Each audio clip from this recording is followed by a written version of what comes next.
Good morning everyone, it's Kathy Champion and you're back with me in my craft room. I had a very hectic but very rewarding weekend.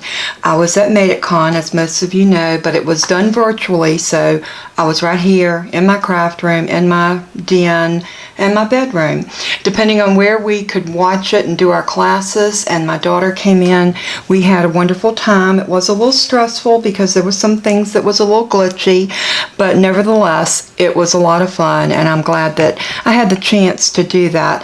I have some supplies here on my work table, and I have again the daisy punch, and if you remember, this was the last card that I brought to you. I'm gonna bring it down a little simpler, and this time we're going to use the punch, but we're also going to use the stamp set because Daisy Lane coordinates with both of these punches, and I'm going to show you how to make a really pretty, fun, a very attractive birthday card using this stamp set.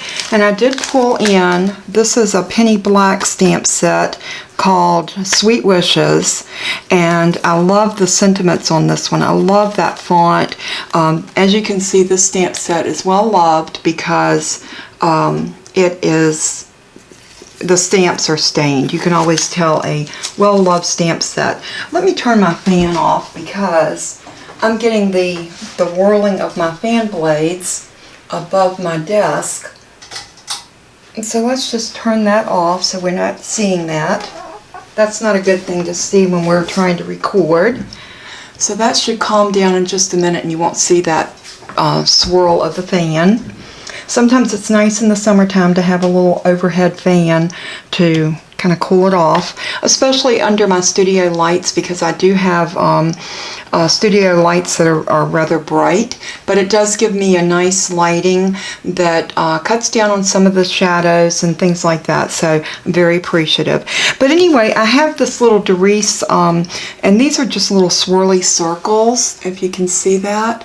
I don't even know the name of this because before I started doing YouTube, I had a lot of craft supplies that I had accumulated over the years, and this was one of my folders, and I did not keep the name of these. Had I had what is better known as hindsight, I would have known to have kept the names on my embossing folders. I know that now, so going forth I try to do that. What I did is I went ahead and prepared several of my pieces, and I did that for the sake of the video because I had been so busy over the weekend, I did not get this up until rather late. So I'm using a Stampin' Up ink, and this is Seaside Spray. I'm also using a card base that is cut from the Stampin' Up paper pad, and this is one of the solids from last year's colors. These are actually still in, and this is Seaside Spray cardstock. I pulled out of my stash a piece of plaid that I thought that would go well with this, and I'm going to give you all the dimensions in a minute. I'm going to move the stamp set over to the side for right now. So let's go back before I build the card, and then we'll put it together, and I think it's going to turn out really, really pretty. The card base measures 9.5 by 4 1/4, and I scored it at 5.5. So when you fold this down, you're going to have a space right here to stamp a sentiment, and we could put happy birthday here, and then we could put a beautiful happy birthday message here. We'll get to that in a minute because that's something we will be doing on camera. The next piece, like I said, is this pretty piece of gingham plaid, or gingham. This, I've always told this was gingham, and this is cut at 4 by 3 3 3/4, and I'll have all the measurements. They should pop up on the screen, and it does go this way. So the 4" goes across this way because this is 4 1/4. That gives us that little 1/8 all the way around that we like to see when we mat our cards. The next piece is 2 3/4 by 2 3/4, and again that's the balmy blue, and I use that Seaside Spray, I'm sorry, Seaside Spray, and we're going to glue that right down in the middle of that. And this is a piece right here is what I use my embossing folder on, and you can see how pretty that that took. I think that's gorgeous. And that's going to go right on top of that. And what we're going to do, we're just going to layer these pieces up as we go. And then what I did is I went ahead and stamped out using my large and my small daisy from this stamp set. And I stamped out 3 of the large ones. 1, 2, 3. And I stamped them using the Seaside Spray, and that gave us that beautiful blue. And what we're going to do, we're going to put these together just like we did on that other daisy, offsetting them just ever so slightly, and we're going to build them up using dimensionals to give it that 3-dimension look. And then we're going to put the smaller one right in the middle just to give it a little interest and draw our eye to the center of that that little daisy. And I think that's going to be very pretty living on top of this little swirled piece of paper. So that's going to be the essence of our card. I did use my 3/4 inch scallop punch, and I punched out this cute little center. I used my white jelly roll pen and put some little dots in it, and we will glue that to the middle of our daisy. So let's go ahead and build our card. Oh, and I also have a piece for my inside, and this is our standard mat for a regular A2 size card, 4 by 5 1/4. So I'm going to move all this stuff out of my way, and we're going to go ahead and put this card together. And I think the first thing I want to do is I'm going to open the card up, because I like to have somewhat of a flat surface to glue my pieces down to. And I'm just going to use some art glitter glue for this, to put this together. And the only thing I'm going to do as far as my dimensions goes, I am going to use some dimensions to put my flower together. And I think that's all we're going to need on this card. And it's going to be so pretty.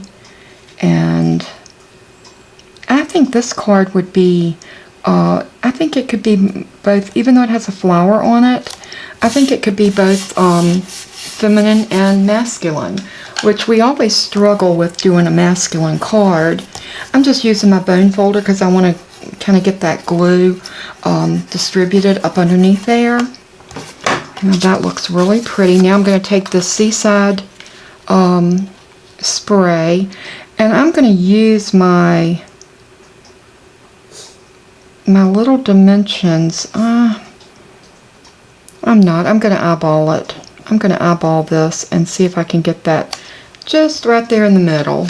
And that looks really good. I am going to use that line right there to help me get it down. And I wrote on the back sides of these pieces, where I knew that it would not be seen, my dimensions, so that I could give them to y'all. And like I said, they will show up on the video as I'm doing it, and I will also have them in the description. So if you want to replicate this card, if you don't have all of the pieces that I have, by all means, use what you have. You might have a different flower punch. You know, I'm always the type of person, I say, you know, make it yours. You don't have to use exactly the pieces that I have. You can do you. This is what makes crafting so much fun. And that was so true over the weekend with the classes that we were in. Now, most of our classes we had kits for, but I had the privilege of moderating for one of the teachers, and I was able to sit in on some of her classes that I didn't take. And it was so nice because I could actually watch the video and then come away and replicate the piece, because I was able to absorb what she was teaching, and I loved it. I had so much fun in her classes. Alright, we're back to our flower. So what I'm going to do with this, remember how I told you to work your little pieces? Just take your bone folder, or you can do it with your fingers. Whatever works for you. Sometimes your fingers will work just as good as a bone folder. Sometimes we can get a little bit too aggressive, I think is the right word, with the bone folder, and we might curl them a little bit too much. But that's okay. We can always fix it. So what I want to do with this first one, I want to just glue it down directly. And I am going to leave those curled up because that will help me when I get ready to do my offset. So I am going to just put some glue down on the back of this. And then I'm going to find my spot, what I feel like is the middle. And And that looks like it's the middle. And I'm just going to tap that down to tap it in place. And now this one I'm going to do with my fingers. I'm just going to use the heat from my fingers, and I'm just going to curl this one ever so slightly. And you want to make sure that these have been stamped and dried before you rub them. Now this is a dye-based ink, so they do, it does dry fairly quickly. Let me grab my dimensionals.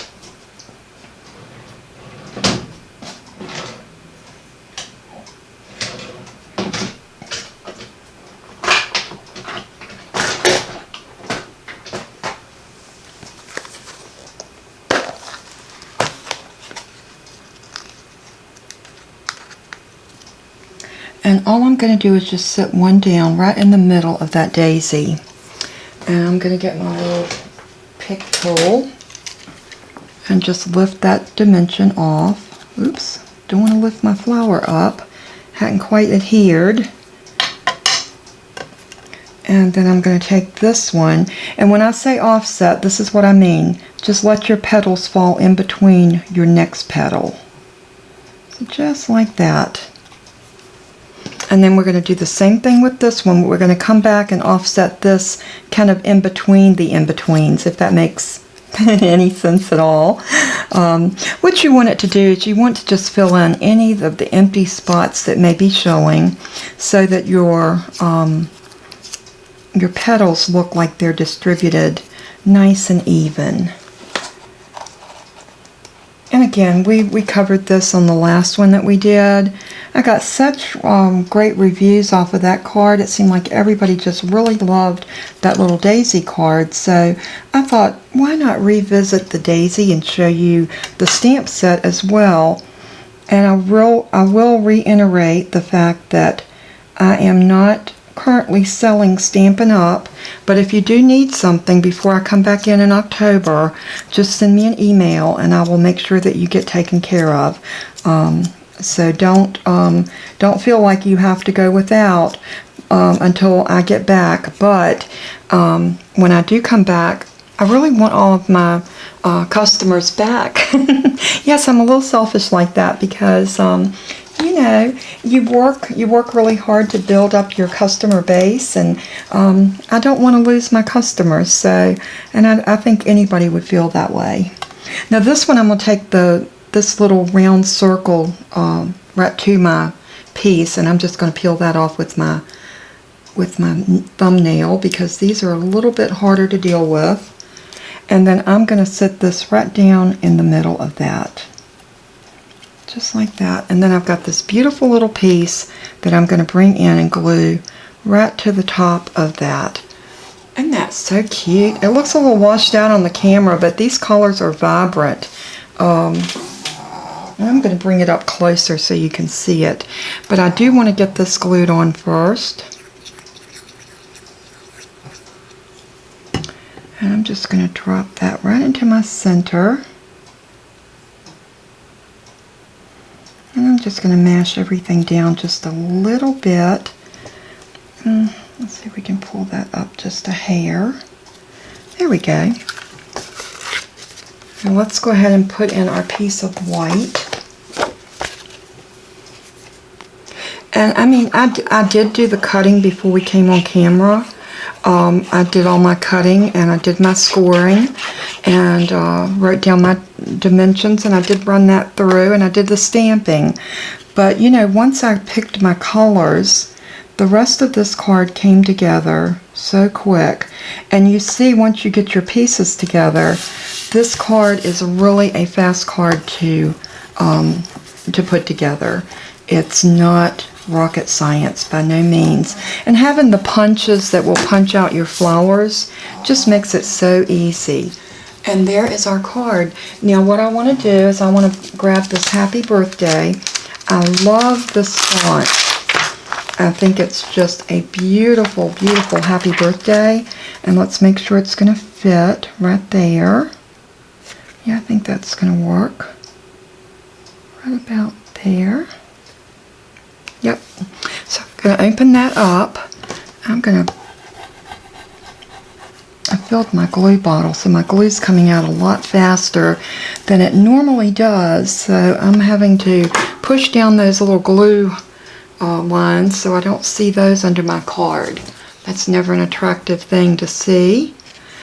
Alright, I'm going to go ahead and just pull this daisy off of this one stamp, and I'm going to pick this up. But I want to figure out exactly where I want this to land, and I'm thinking right about there. And I'm going to pick that up just like that. And then we're going to ink this up using this. We're going to stay with this color palette because I want this to kind of flow throughout the card.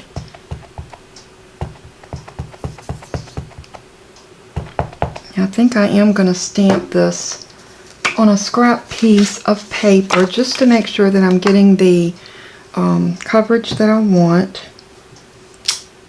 Oh, isn't that pretty? I do want to stamp it again.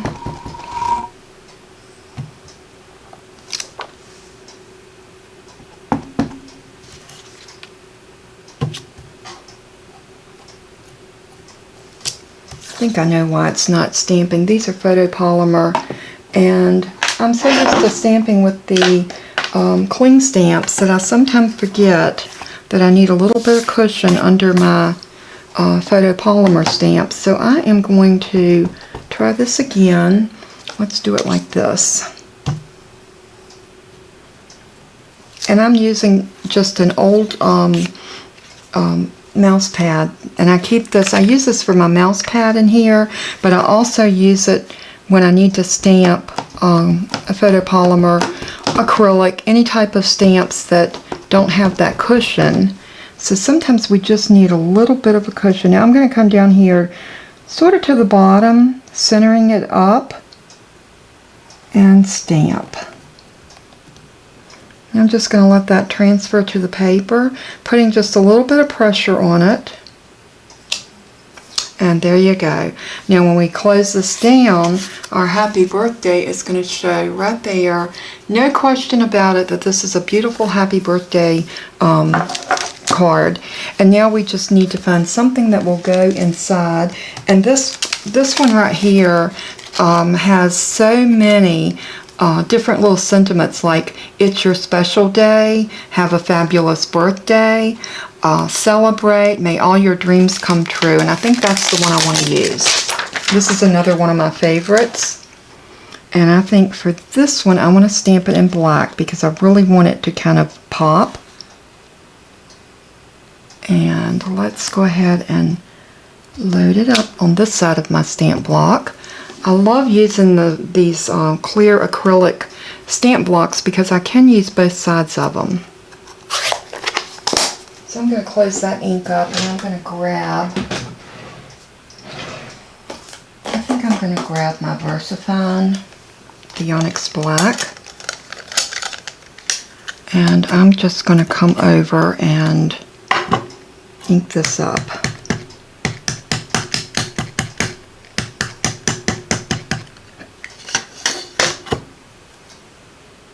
And then we're going to take this right here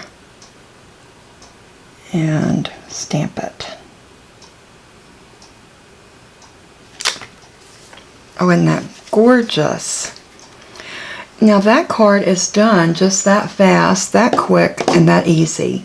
Well, like I said, I did do a little prep work before I turned the camera on, but it wasn't anything difficult. These were basically cutting rectangles and squares and stamping this flower, punching it out with the daisy punch. So again, I want to challenge you to make something like this, and if you do, go over to my YouTube channel, and it's Random Acts of Crafting by Kathy Champion. Look me up and post your creation there.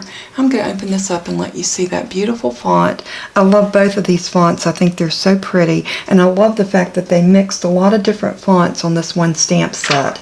And like I said, I believe this is a penny black stamp set. and it's been very, like I said, very well loved because I have used it and used it. The one type of card we need the most are birthdays, and we do have a tendency to make a lot of birthday cards. So I hope you enjoyed making this card with me. I hope that this inspired you to pull out some of your tone-on-tone papers and mix them with some white and do some stamping and do some punching and some cutting, and before you know it, you'll have a beautiful card. I hope that you are having a blessed day. I hope that this is a great start to your new week, and may God bless and keep you in everything you do and say. Let it bring glory to our Lord and Savior, because He is so worthy. I love you all very much, and I'm so excited to bring you some new projects coming up throughout the week. Love you all. Talk to you soon. Bye-bye.